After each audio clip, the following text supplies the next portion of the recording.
guys, Work here and welcome back to the bench. Today we're going to do a quick review of the Pro Mag AR-15 magazines. These things are all over the place for super cheap, so I had picked up a couple, expecting them to be a decent value. Lo and behold, super cheap, you get what you pay for. The overall design of these magazines is relatively standard. They seem to fit in any AR-15. Now in these mags, the problem seems to arise when you've loaded 8 or 10 rounds. The lips here aren't strong enough to keep the rounds inside the magazine. I'll show you. 4, 5, 6. So you can see on the 6th round, I'm having problems with the spring pressure pushing the rounds out of the magazine.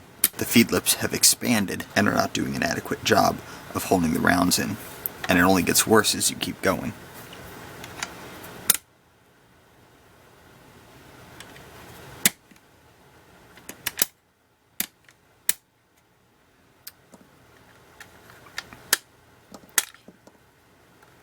I've got probably 4 or 5 of these magazines, and every single one does this. I tend to only keep my magazines loaded to about 25, so I don't keep them preloaded with enough rounds that it should actually do that, unless the magazine itself isn't a good high-quality magazine.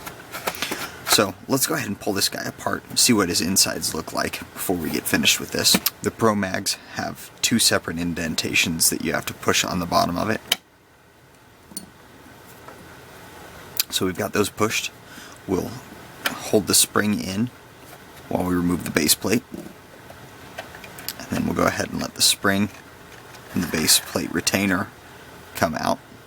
The spring looks relatively standard. Now we'll get the follower out, and the follower is an anti-tilt model. Now another issue that I was having with this was the shape of this feed lip here. This feed lip had burrs going onto the inside of the magazine, which was catching the front end of the rounds as they were coming up, and it was tucking them. So despite the anti-tilt follower, the rounds were getting caught on that lip. I have slightly modified this particular magazine for 300 blackout by taking down these ribs up front, but I will not end up using this for my blackout rifle. So let's go ahead and put this back together. So although the insides of this particular magazine look in decent quality, indeed the exterior construction is going to cause a problem. Again, these mags are extremely cheap, and in this case, you really do get what you pay for. I would probably just save the additional money and buy some P mags or Lancer mags, or just straight up GI mags would be better than these Pro mags. So that's it for the Pro Mag review, and until next time, do your research, get informed, and get to work.